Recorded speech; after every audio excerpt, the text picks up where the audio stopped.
So let's get into it. Today we're talking about one guy, a guy whose personal and really desperate struggle with alcoholism, well, it ended up sparking this huge global fellowship. And this isn't just a story about getting sober.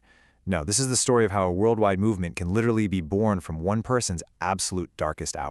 All right, so picture this. A young Bill Wilson, he's an officer visiting an old cathedral in England, and he comes across this really strange tombstone. The inscription basically said, "A good soldier is remembered whether he dies from a bullet or from a beer pot." Now, Bill's only 22, right? He's a war veteran, but to him, this is just some quirky old poem. He had absolutely no idea it was basically a fortune teller, a warning about a whole different kind of war he was about to fight. I mean, by all accounts, this guy, Bill W., he was totally set up for success. He was ambitious, super charismatic, a war hero. He really saw himself as the natural leader. He pictured himself running these massive companies, just totally in control. He honestly believed the world was his oyster. And his relationship with alcohol, it didn't start in some seedy, dark corner. Not at all. It started with parties, with applause, with the whole thrill of being a soldier. For Bill, drinking wasn't some dirty secret. It was heroic. It made him feel like he was part of life at last. It was all tangled up with his best, proudest moments. So naturally, as his drinking picked up, his wife Lois started to get worried. But Bill, he had this ready-made excuse, a really clever-sounding defense. He'd tell her, hey, men of genius, they come up with their best ideas when they're drunk.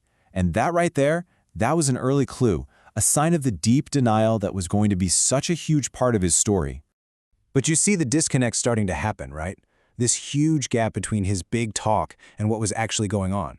He's talking about genius, but in reality, his drinking got so bad he almost flunked out of law school. The very thing that was supposed to be helping his genius was actually tearing down everything he was working for. And this is where things really take a turn. What started as just a part of his life, well, it became his entire life.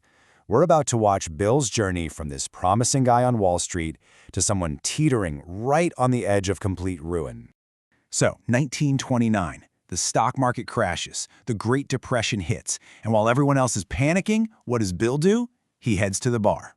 He just saw it as a temporary problem. But then, a few years later in 32, he blows a massive business deal because of what he called a prodigious bender.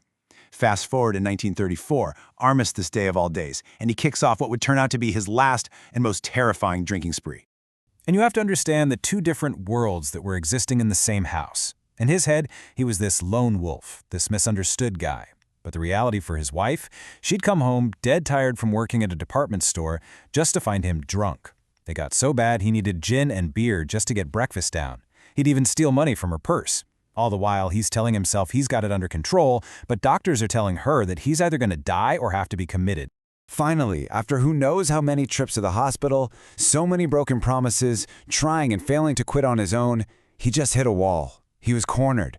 All that pride, all that confidence from his early days, it was just gone. He had nothing left but to admit it. Total surrender.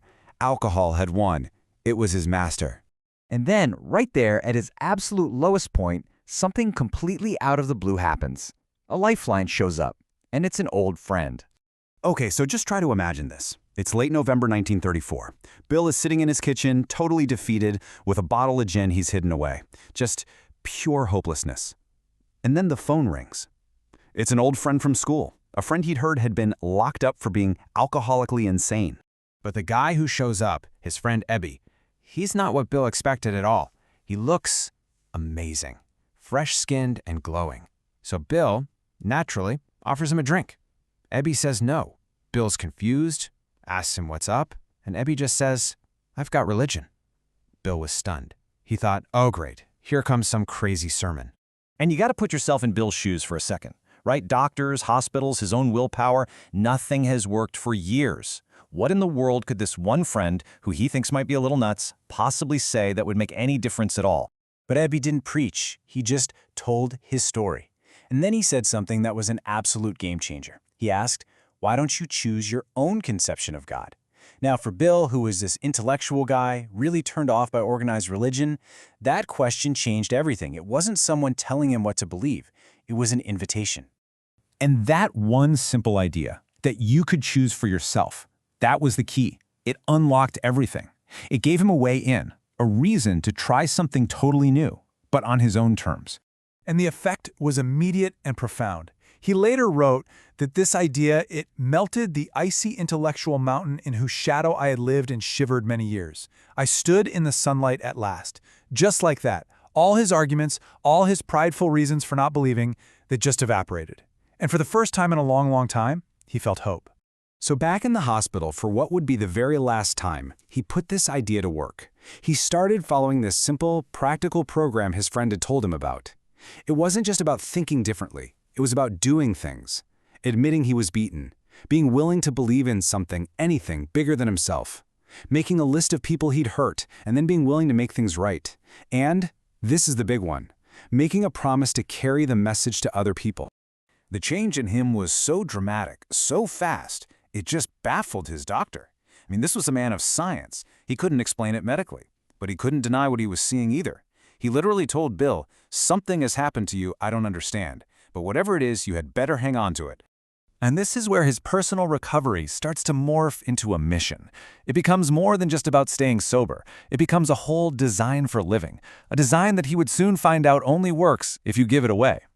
See, Bill quickly discovered something crucial.